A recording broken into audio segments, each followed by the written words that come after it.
Hey folks, I'm Emmet O'Neill. I'm CEO of Story Toys. At Story Toys, we make apps and games to help children grow, play, and learn. We make content based on characters from Disney, Pixar, Marvel, Penguin, Lego, etc. So I've been working in interactive tech for about 25 years now. I've worked across augmented reality, virtual reality, a range of different fields, and just figured it would be an extremely useful panel for everybody to hear a little bit more about what's going on in virtual production, what's going on with AR, VR, the metaverse, non-fungible tokens, all of these confusing terms that you kind of hear coming up more and more in the news these days, that actually are surprisingly closely related technologies that are very, very relevant to the animation industry. So with that, I'm going to introduce the panelists for today, and I'm going to start off with Nicky. Nicky, can you give a brief intro? Hi, thanks Emmet, and thanks Animation Dingle and Boris and Kath and everybody. It's great to be here. I'm a producer and a director and sometimes a writer across documentaries and animation world. I'm mostly working in animation these days, and I work for a studio called Piranha, and we're based in Dublin.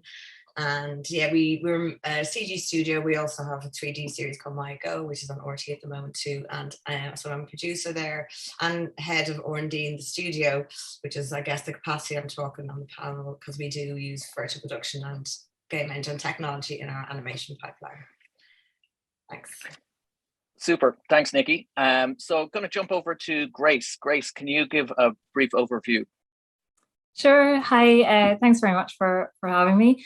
I work with RTE as a viz artist, so I work primarily with real-time engines, creating real-time content, AR content, create content for video walls and immersive technologies. And I've worked with RTE for about 14 years now, and working with real-time engines for just as long as that as well. So it's nice to see that in the last couple of years, they're really coming to the fore now, and everyone is getting really familiar with virtual production techniques, and it's being discussed more and more, which is great.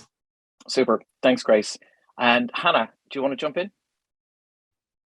Hi there, my name's Hannah Mullan. I'm a creative producer. I make work across both live and digital platforms. Most recently, I was a recipient of a bursary from the Arts Council in Ireland to kind of unpack and explore the idea and the possibilities for content creation for virtual reality experiences for children and young people. And as a result of the kind of mentorship process that accompanied that, I made my first virtual reality piece, a piece called Macbeth VR, which was commissioned by the Lyric in Belfast and Future Screens NI. And I also, alongside kind of my indie work, run a commissioning program and artist development program out of the Civic Theatre in Dublin. And as part of that, we expose our theatre makers, live theatre makers, to kind of as much virtual reality stuff, augmented reality stuff as possible, as a way of kind of creating stretch. And we've increased, we were originally doing 3 live commissions, we're now doing 3 live and 2 digital. So it's a really playful, safe research and development space where practice can be explored and pushed and stretched. Super, thank you. And all the way from the west coast of the US, considerably earlier for him, Colin, do you want to jump in? Thanks, Emmet. Yeah, my name is Colin Slevin, and as Emmet says, I'm in San Rafael, California, where I work at Electronic Arts. I'm the senior director for positive play experiences, and what we work on is 2 things, essentially: the eradication or the combating toxic and harmful behavior in online and gaming experiences, and also incentivizing and rewarding positive behavior for gamers, which is really the main focus of our work. Most of my career I've worked in animation or game development or virtual reality. I starting in Dublin at Sullivan Blue back in the 80s, and subsequently worked for Lucasfilm for 13 years, around the animation division there, and among other things. and was at Oculus/Facebook Reality Labs for 5.5 years, working on narrative VR content with a lot of great developers and product managers, including a number of creators from Ireland. So yeah, good to be here. Cheers. Thanks, Colin. And last but not least, we have James. James coming from not the west of the US, but the west of Ireland, I think. Right, James? That's right, Emmet. Yeah, good old West Limerick here, Newcastle West. So thanks, Emmet, and thanks everyone. It's great to be here with you today. So I'm James Corbett. I'm the managing director of Simvirtua. We're an augmented and virtual reality studio and consultancy. For the last few years, we've primarily been consulting to clients in manufacturing and pharmaceutical, and we don't actually have much of a background here, I guess, in film and animation. So I think I'm probably the odd man out here today. So I think we have a really, really well balanced panel, actually, and I think James brings a wealth of knowledge to it on all sorts of technologies, and we'll be leaning heavily into that during this.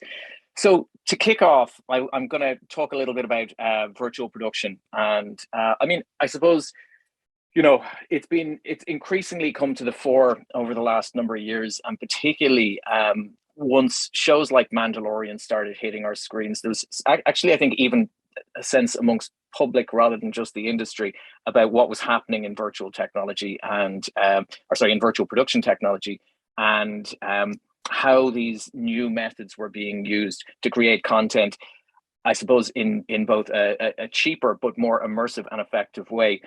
Nicky, do you want to jump in and give us a quick overview of virtual production? Yeah, of course. Yeah. So I think in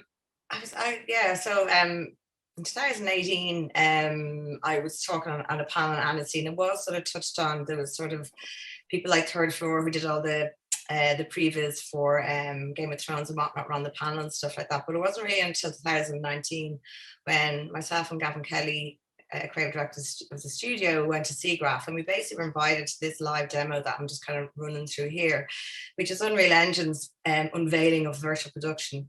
And basically, I guess in the 3 or 4 kind of nutshell points, I'll try and describe to you what it is. You're sort of folding the VFX post-production processes into the production. So what you're seeing here is a set which has really high spec LED screens, and they're digital sets basically. But what's happening is the technology is allowing the camera to film the live action front, what's happening in front of the camera live action, but also the digital sets. And how it's doing that is it has a virtual camera which is attached to the regular camera, which is tracking the data, the movement of the camera, adding in parallax, adding in lighting, and also then feeding that data back into the game engine, and it's all basically unfolding in real time in front of the director's eyes.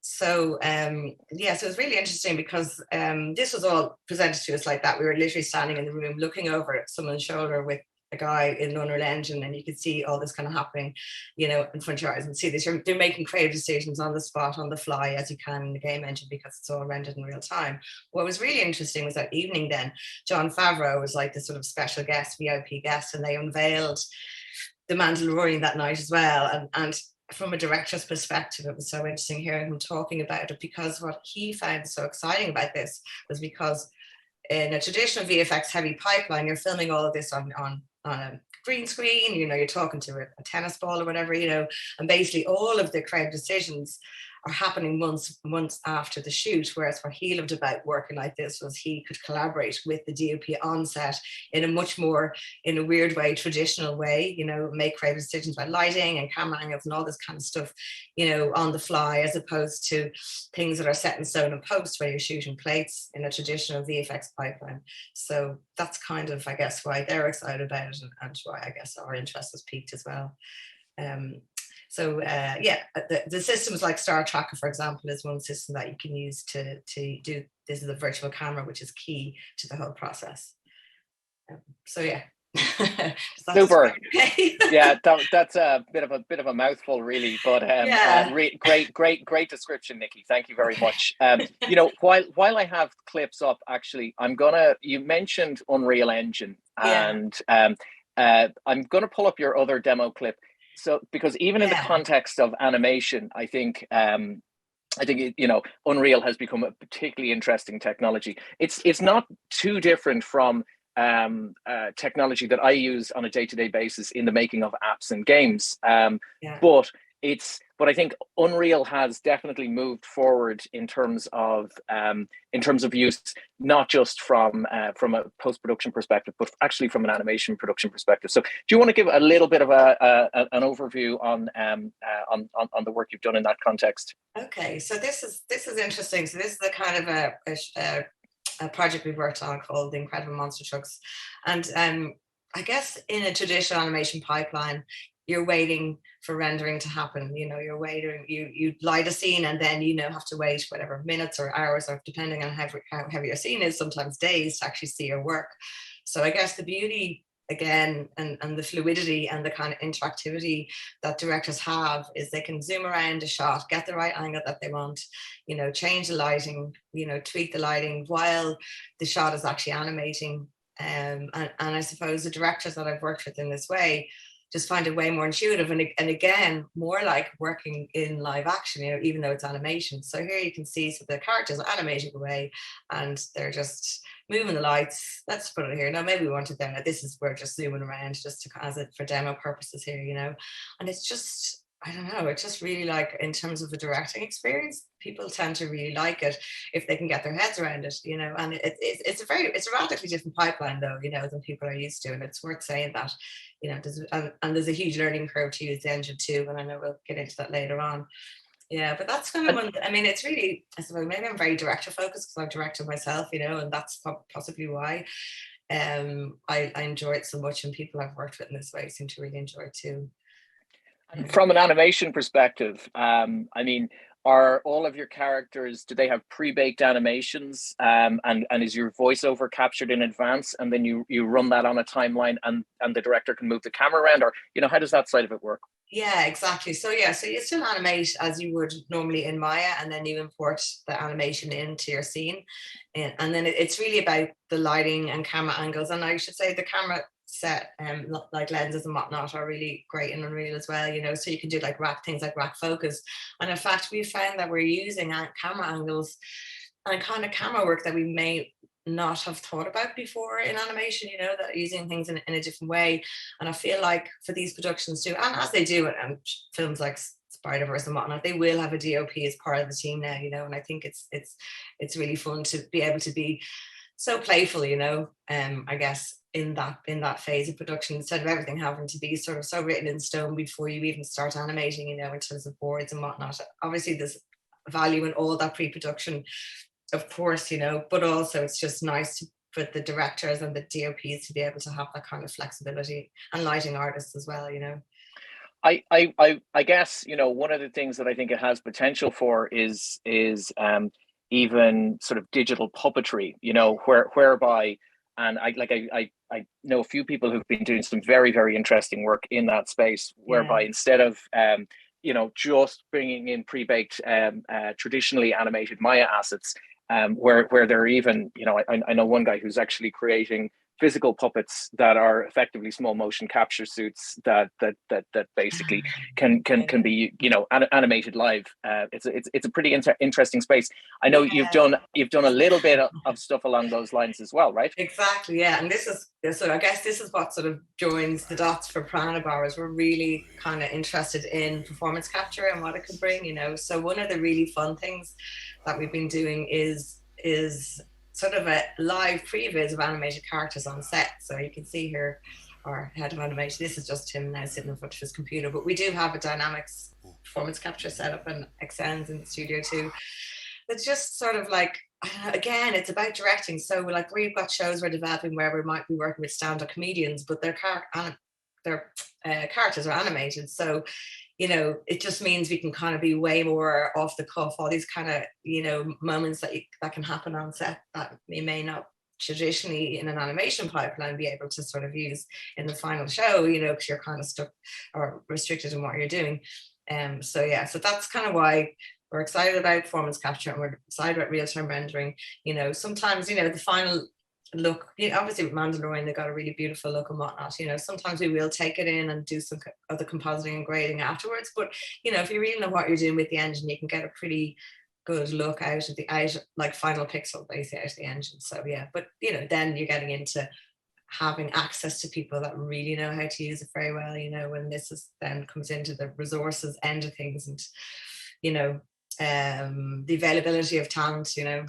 Especially. Super. Yeah. All right. Thanks, Nicky.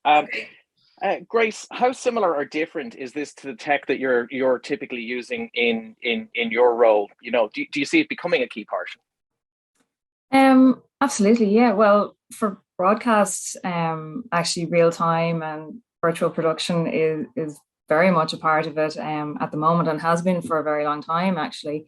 So in RTE we have 3 LED video walls, and we have AR camera tracking technology that we use in the vast majority of our productions at this stage. We began with an LED wall in our news studio for our news and current affairs. And then since then, we've actually branched out into, we created another XR studio with an LED wall and AR equipment as well, using real-time engines. VizRT is the real-time engine that we use, Viz Engine, which is specifically for broadcast.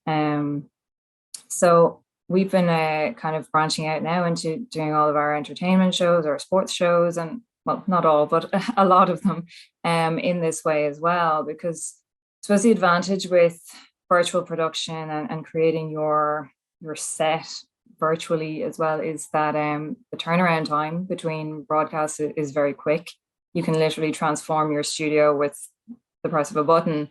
There's virtually no waste, in terms of sustainability. We're not trying to construct physical set pieces and store them and maintain them.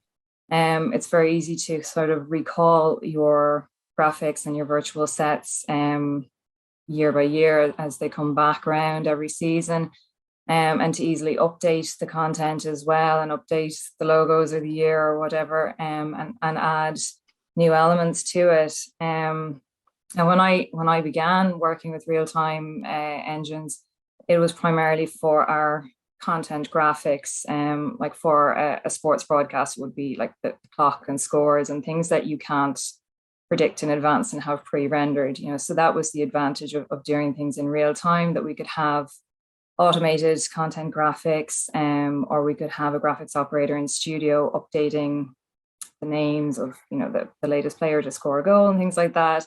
They're typing all that information in live in studio throughout the broadcast and taking it to air using the real-time engine. And now it has dramatically changed in the last few years with the introduction of LED walls and AR graphics, because now the real-time engines are used to feed the entire look of the studio. So we would have a background look for our LED wall, but it's so much more than just a large monitor playing a video. Like, we can plug in a 3D scene or a video or an image, and then add as many layers as we want on top of that, and change the content constantly throughout the production. And I suppose the advantage of that over a green screen and virtual studio kind of software is that for the presenter and everyone on the studio floor, it's actually so much easier when you can see things for real in studio. If you're following a story and you've got some graphics with bullet points in the wall or some images, you can point to them directly, you can look at them. It's so much easier for them, and it's actually sort of a better, I suppose the production value is better for the audience as well. And also, instead of having things like, particularly during the pandemic, we were all stuck with Zoom interviews live on air because guests couldn't come into the studio. It's much more interesting to be able to put a virtual screen into a video wall, and the presenter can actually see the person they're talking to, rather than just wheeling a monitor into studio and you're filming a monitor on air. Yeah, it certainly gives much more of a sense of dynamism, and it's a much more involving technology. And of course, it's been very interesting to see it, I suppose, migrate almost from, the type of the sports production, news production, that sort of thing, over to drama recently. I mean, do you see a time, in a few years' time where the traditional green screen becomes a kind of an archaic artifact, or do you see an ongoing use for that? I suppose I think the best of both worlds, really. If you have a sort of mixed reality set, so you can have part of your set as an LED wall, use your AR graphics in the foreground, and then if you have a section of your set that is green screen, it means you can extend like into an area that you don't physically have. It means you don't need to have a warehouse-sized studio, to have all of this extra space for your content graphics, for instance. You don't necessarily need to have your real presenter and guests sitting in that area of the studio, but it gives you so much extra choice if you have that sort of green area that you can go to. It gives you so much choice for different camera angles and things, that you're not limited to the space, the size of your physical studio. So I think a mix of both. I don't see it disappearing altogether.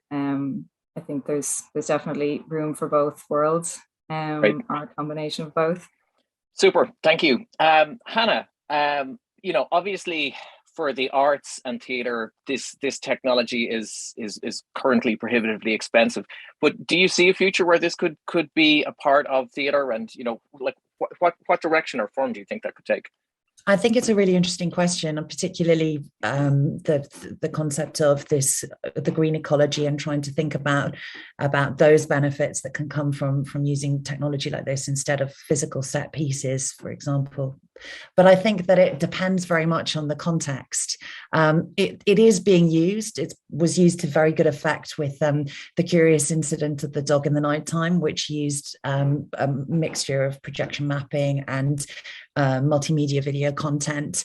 But it was very specific to that particular production. Do I think that virtual sets are going to be used for productions of Tennessee Williams? Probably not. But again, it's specific to the genre, even within the performing arts. So it doesn't necessarily work particularly well for a theatre aesthetic. But modern dance, for example, something that's slightly more abstractified, and that kind of uses instinctively that layering of aesthetic that you're talking about. That's for the kind of audience experience, the way that which modern dance is read, the mise en scène. They've been doing it for a long time. Kush Came did a production called Boxes, I think in 2009, and they used projection mapping against the dancers' bodies and against the set to create virtual sets in the background.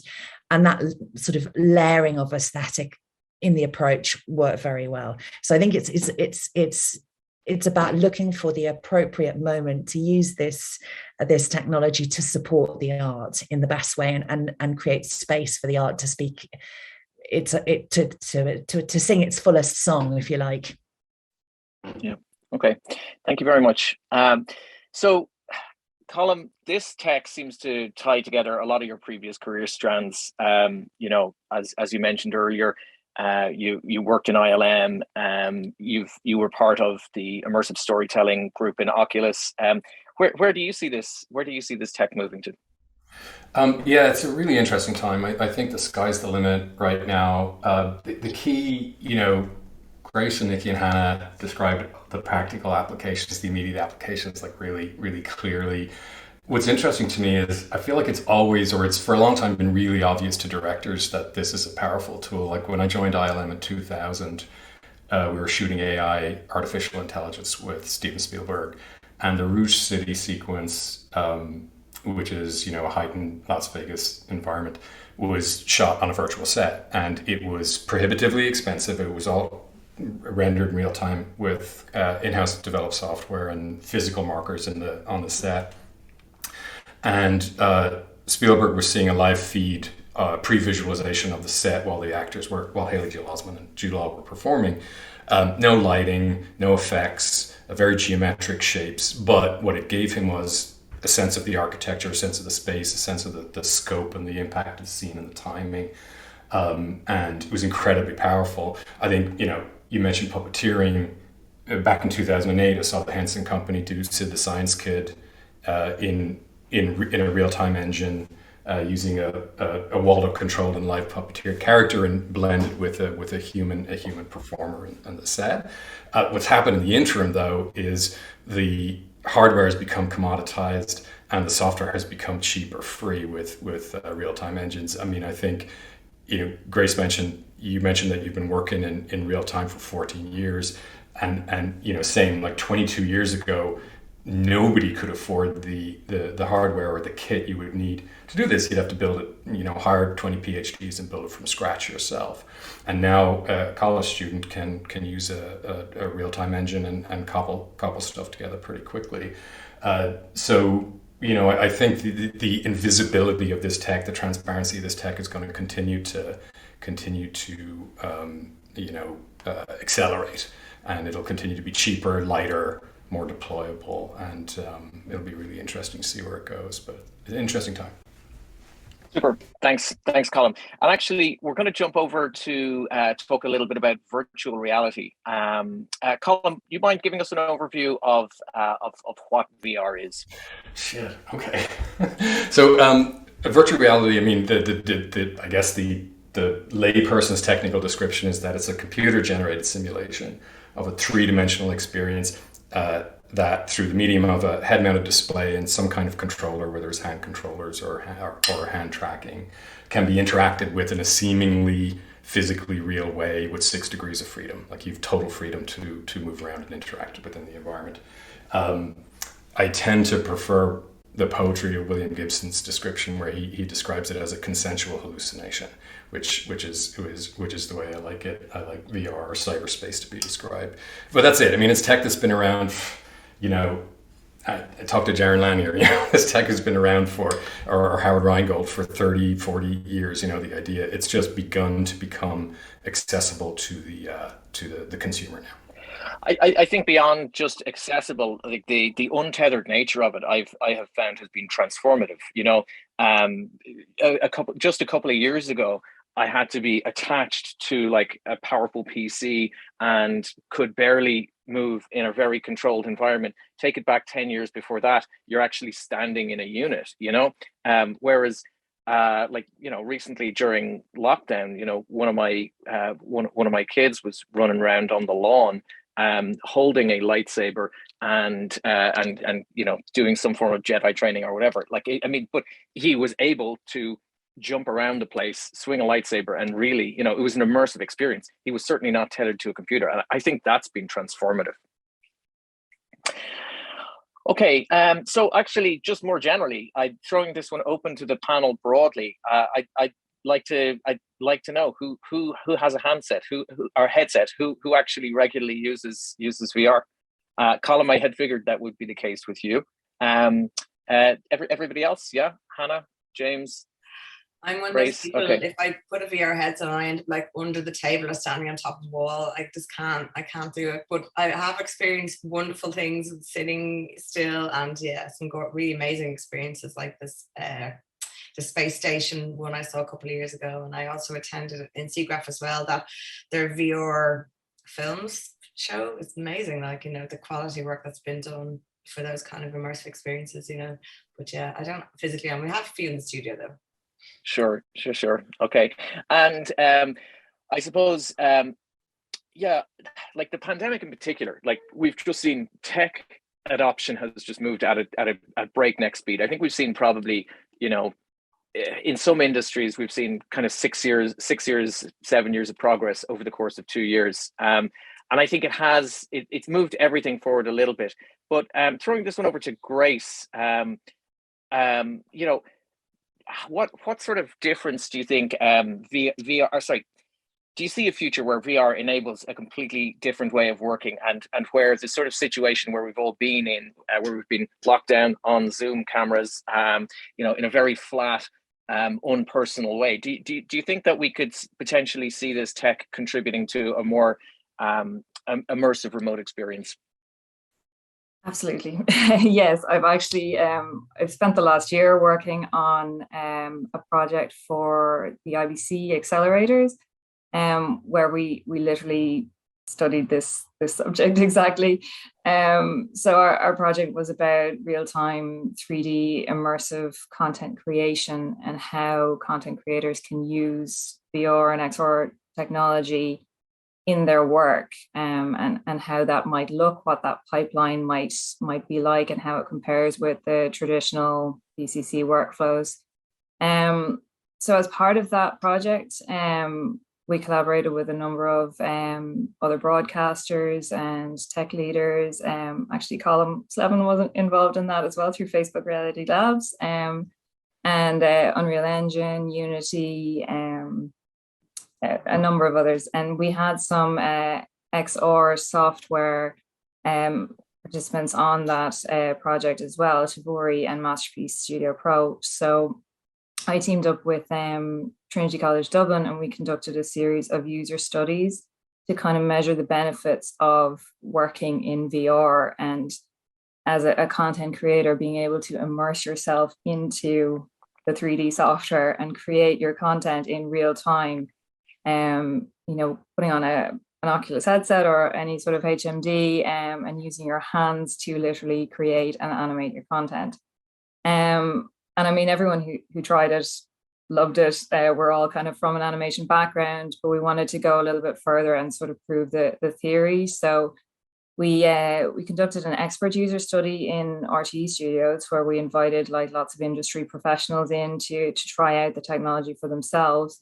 And we also had a demo from our participants, Noitum, who traveled over from the US with their motion capture sensors. They use inertial sensors for motion capture. And we looked at the benefits of, like you spoke about earlier, digital puppetry, being able to interact live with an animated character on a live broadcast, and how that would benefit broadcasts in the industry. And then we also looked at the XR software. And from the expert user study, the feedback we got was absolutely people would love this in their day-to-day work. The obstacle that they felt they would need to overcome was unlearning the habits and the years of working in a traditional sense, using your computer and your mouse and your XYZ coordinates to animate. Kind of unlearning all of that and going back to a much more natural and intuitive way of working and sculpting using your hands, being able to work at scale, when you're creating a 3D model, that you can have it as tall as you and you can walk around it, and that sort of freedom of being able to work in that way. So there's just a degree of learning to be done. Of course. But then we conducted a novice user study, which was with students from IADT, who are sort of brand new to digital content creation. And for that one was a little bit more formal. We set an actual task to complete in Masterpiece Studio Pro, which was the XR software, and in Maya, which they were all new to as well, but had some experience with traditional software. And the results there were overwhelming. Like, they all managed to complete the task within 15 minutes in the XR software, even though for most of them it was their very first time putting on a HMD and actually being immersed in VR. So they were new to the controls, they were new to the software, they were new to everything, and they still managed to complete the task, no bother. They found it really intuitive, really lovely way to work. I suppose almost being less familiar with tools, there's a bit less unlearning to do. Thank you, Grace. James, you've worked with a lot of you've worked in industry, you've worked across a number of VR in industry projects and what have you. What's your sense? So I think Grace gives us a great perspective on how this impacts creative industries, but from regular from both regular industrial working office workers, what's your perspective on what this tech could mean for remote work? Yeah, well, I suppose first of all, I'd echo a lot of what Grace said there, Emmet. And even though animation isn't our sector here, I think I was saying to Morris when I was chatting to him a few months ago that one of the most moving videos I've seen in regard to the use of VR is from a few years ago, when I'm sure most people here would know Glenn Keane, a very well-known Disney animator, And for the first time that he put on a VR headset and used, I think it was Tilt Brush, an early sketching program, and he was almost, I think he was almost tearful, with joy. The fact that he said he could, for the first time, draw these characters in the way that he always imagined them in his head, which was in 3 dimensions. And so, as Grace said, it's just a much more natural, intuitive way of converting, something that's 3-dimensional into digital form. And I think we'll look back in years to come and say, why did we manipulate 3-dimensional things digitally on a flat screen? It'll just seem like it makes no sense. But more generally speaking, actually, I think Glenn Keane had a great, the great phrase from that, where he said, "Finally, I can jump into the page, or step into the page." That was a great phrase. But I guess, more generally speaking, then in terms of industry, I think, look, speaking from our own experience here, we've primarily been working with manufacturing and pharmaceutical for the last few years. And we're starting to seeing a growing body of use cases there, really. So certainly, look, VR, AR, it's not like some kind of panacea that's going to be used everywhere. There are very specific use cases where it makes absolute sense and places where it doesn't make sense, And I guess, the primary use cases we would see are things like augmented reality, remote assistance, where technicians and operators being helped to do their work out in the field, and self-service digital work instructions. James, do you want to just jump in and actually give people a brief overview of what you mentioned, augmented reality? So as opposed to virtual reality, what is that?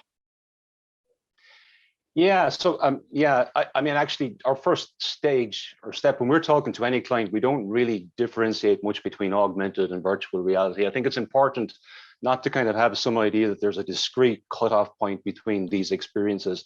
And it is, at the end of the day, it's about the experience. People shouldn't be thinking about the hardware or the software that they're using, but actually what they're experiencing visually. So we always talk in terms of the spectrum, a spectrum of experiences, and that's a seamless thing. And sometimes that's called the mixed reality spectrum, or it's called the extended reality spectrum, XR. But regardless, at one end you're talking about reality, where everything you're seeing is fully real, and at the other end you're talking about everything that you see is fully digital, and that would be called virtual reality. And then there's like all these points in between, starting off where you've got just maybe very basic 2D info, and that might be called assisted reality, or like a head-up display. And then you add more sophistication into that, usually like an augmented reality experience through a handheld device like a phone. You might just that's kind of a pseudo augmented reality, because it's a 3D experience that's mediated through a flat screen. We really need to see that through a headset to have it called truly mixed or augmented reality. But the reason that Microsoft, started using this term mixed reality was because they wanted to differentiate what their headset did. The Microsoft HoloLens was a much more sophisticated thing than the handheld augmented reality experience. So they said, look, this is different to that. We'll call it mixed reality. But really, again, that's the whole spectrum. I know this terminology is all over the place. I would suggest maybe it was a slightly more sophisticated thing rather than a much more sophisticated thing. But, I think with the Microsoft piece in particular, the limited field of view, and to be fair, even in using something like the Magic Leap, you find that it's a lens, but it's a very small lens, not dissimilar to holding a smartphone in front of your face. Okay, thank you for that, James. Yeah. Oh, sorry, go on. No problem. No, I said that's very true, Emmet. And at the same time, in many operations, and particularly we're seeing the adoption of that headset in manufacturing and pharmaceutical more, because it just makes absolute sense for technicians and operators often to be hands-free and to be able to experience these visual illustrations or illusions in their field of view, and even like work instructions where you can see the animation of a spanner directly over the nut or bolt that needs to be tightened. That's invaluable regardless of this limited field of view. Super. Hannah, again, personally, I've always considered the AR experiences to be a little bit like making theater in the round. You're not controlling in the same way as a game. You're not controlling the cameras. The user is making that decision, or even a little bit like promenade theater when you consider something like Pokemon Go. What do you think these technologies can learn from traditional media like theater? I think it's a really interesting question. For me, there's something about exactly what you were talking about there, the specific use of this stuff within a specific frame that's very important. For me, again, it's about layering and layering of narrative, layering of experience as an audience member engaging in the augmented reality event. There's some learning to be done, I think. I also, before I worked for the Civic, I was creative producer for a company called Anu Productions, and Anu are one of Ireland's foremost site-specific and site-responsive theatre companies. And very often we would have a situation where a lot of the work, they made a series of really important works called the Monto Cycle, which were rooted and took place in North Inner City Dublin. And a lot of the importance of the experience for the audience in that was about sort of dual narrative. So you had the play taking place on site in amongst the world, and behind it you would have people going about their daily business, kind of acting as a sort of a natural backdrop, a natural narrative that was walking alongside the kind of constructed narrative, if you see what I mean. And there was something very moving about that, because it created an echo, a depth to the experience that was not just about the kind of the performance element. It was very rooted very much in sight, and I think there's something in that about appropriateness of where the experience happens, not just how the experience happens, if you know what I mean. That site specific and site responsive theatre could sort of feed into augmented reality, perhaps. Super, thank you. Okay, we're running a little short on time, so I think we may have to skip over the NFT component. But James, if you want to give the briefest of overviews, everybody's hearing about NFTs in the news recently, non-fungible tokens. Brands are involved, artists are jumping on the bandwagon. In the games industry alone, they were worth 5 billion last year. What the fuck's an NFT?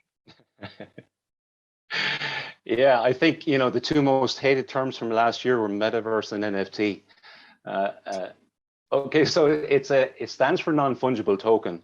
And I think we're all used to the idea of fungible tokens, even if we don't use that word every day. So a fungible token will be something like a euro coin, where if I give you my euro and you give me your euro, we walk away completely happy, because for all purposes, they're exactly the same thing. But a non-fungible thing is something where if we exchange them, we're not happy. So like my house is not, even if it looks exactly the same as your house, we can't exactly exchange them and walk away. And the original piece of art, like the Mona Lisa, it doesn't matter how good a copy is, it's still non-fungible.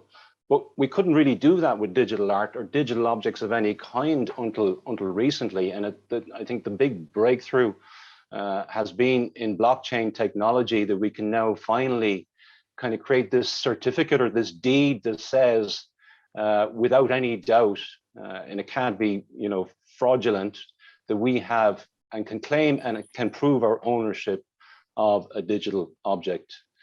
So that is a fundamental breakthrough, and I think like the implications are broad, and like last year it was probably primarily about digital art, like 2-dimensional art and 3-dimensional art. But I think this year and next year, where it's really going, and I think, look, we're probably going through a kind of a trough of disillusionment at the moment, where after the peak of hype last year, but I think in the next 2 years we're probably going to finally get to that plateau of productivity, as they say on the hype cycle, where we go beyond these very simplistic NFTs and we go into utility NFTs. That have all sorts of benefits, whether that's like, we're seeing like the fashion industry is actually driving a lot of this, where companies like Nike have bought recently a company called Artifact that just created digital sneakers, believe it or not, and minted them as NFTs. We're making a lot of money selling those NFTs. So Nike have a director of metaverse engineering, and actually a number of people with metaverse in their title now. So a lot of the fashion industry is driving that forward, because and actually in large part, they're fighting against the unsustainability of the fashion industry and fast fashion. And the view, even though a lot of people think of the blockchain probably as being unsustainable and minting NFTs as being unsustainable, as we move to more sustainable blockchains, there's the possibility here that a lot of the fashion industry in particular will become more sustainable by, I guess, by satiating this kind of need that people have to express their identity, you know, in the real world, and by playing with their identity in fashion, and that we could probably do that more and more in the metaverse.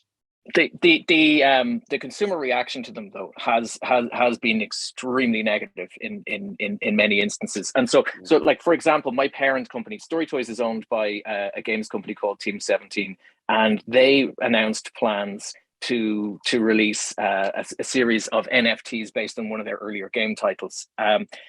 I don't think they've ever had such a negative publicity backlash, and they had figured out ways to tie in.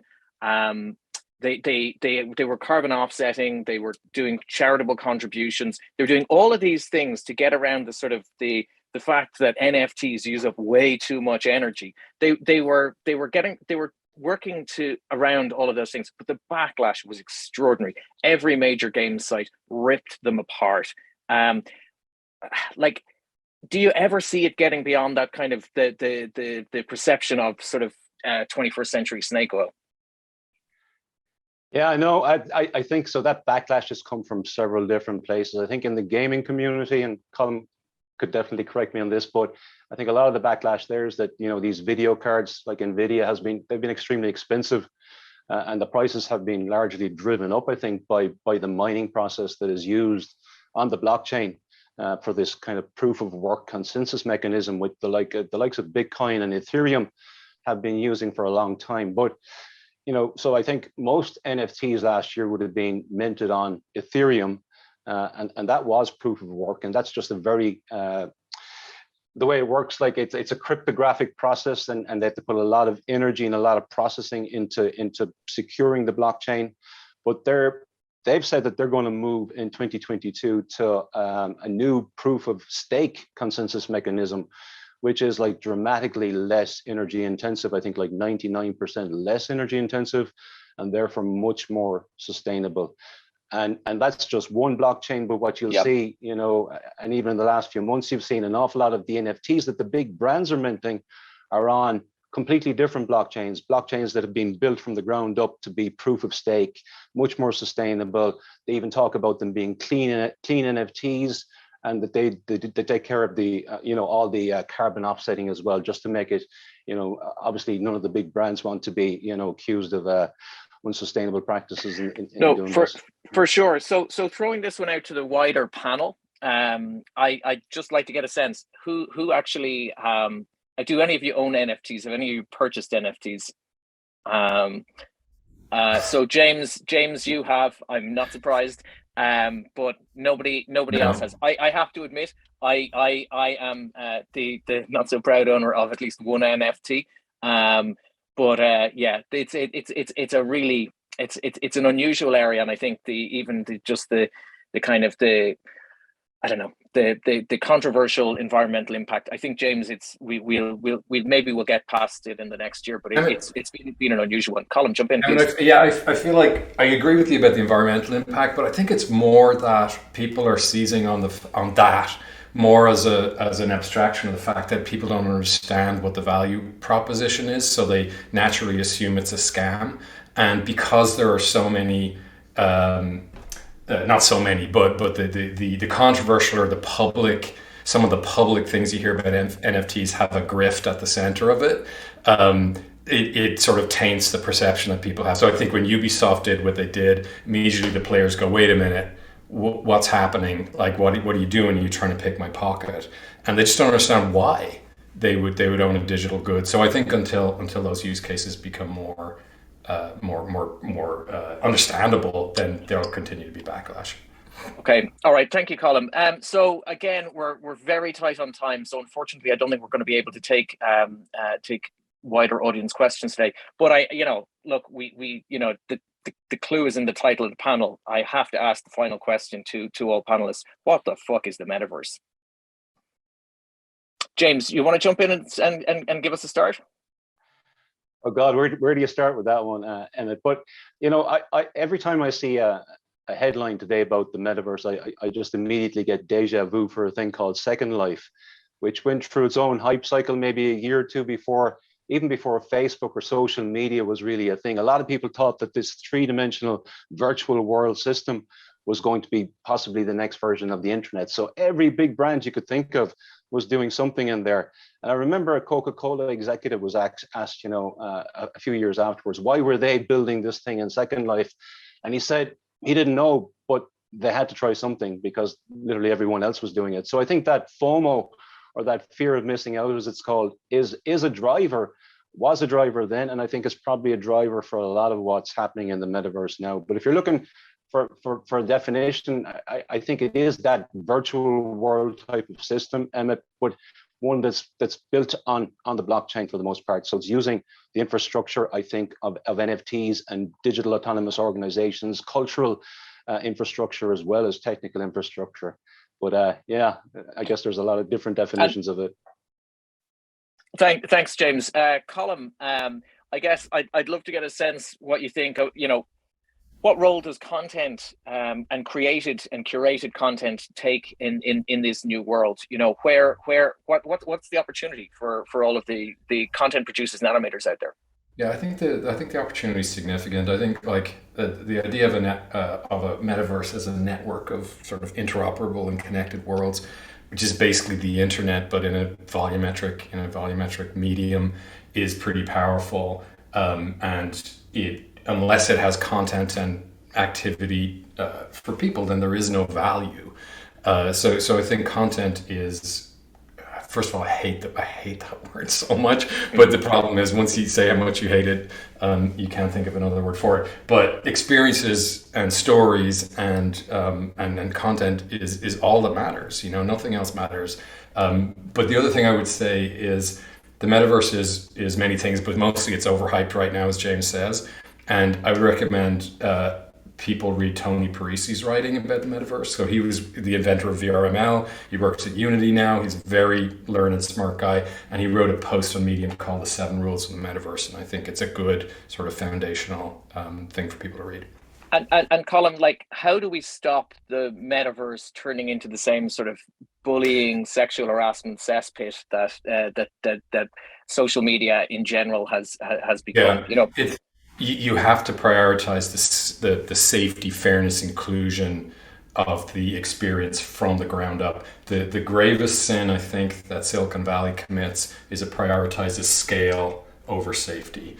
Like with the best will in the world, people say, look, we'll worry about all that stuff once we get to 10 million users. Let's not sweat our product effort on safety and integrity, etc., until we have a reason to do it. And then by the time they get there, the entire ecosystem is corrupted and poisoned by the absence of good foundational safety, fairness, inclusion, representation, accessibility frameworks that need to be put in place. You have to do it first before you do everything else. And then just throwing out to the panel, how do we monetize this? Is this another situation where we are the product that is entirely advertising driven? Has it become a kind of a race to the bottom on pricing where this is about free experiences? How do you see this being monetized? Nicky, you want to kick it off? Well, I wasn't. Sorry, you caught me. I'm just thinking about it. Other people who've talked very interesting. You're texting somebody or whatever. Okay. No. I was thinking of another person who does speak interesting about it is Tim Sweeney, and not to bring it all back to Unreal. It's an Unreal Unity battle, but he's spoken about it a lot as well, which is really interesting. And he does kind of get into that kind of area too. But I don't know. Like, it's funny. I'm like James. Every time I hear about it, I just keep thinking of Second Life and the virtual Temple Bar and whatnot. That was kind of shocking. I was desperately trying to sell crap like that to advertising agencies about 15 years ago, and glad not to be there right now. Anybody else want to jump in on that as we close out? Hannah, go on. Hi, yeah. So I suppose for me, the thing that I would say is that within all of this stuff, payment for the artist is really, really important, and that's something that doesn't get lost in the mix. Content creators artists, makers. It's about resourcing the creative brains that can really drive the process and the practice. That it's a self-fulfilling circle. You know, you support the process, you support the practice, and the breadth comes from that space. So just that to say we've got to keep paying our artists, otherwise it becomes a dead space. You know. I think that's very fair. Look, I think that's sorry we've run out of time, but I think that's a really good note to wrap up on. So I just want to thank everybody for their time today, and hope this has been useful. And yeah, thank you very much, folks. See you now. Thanks, Bye.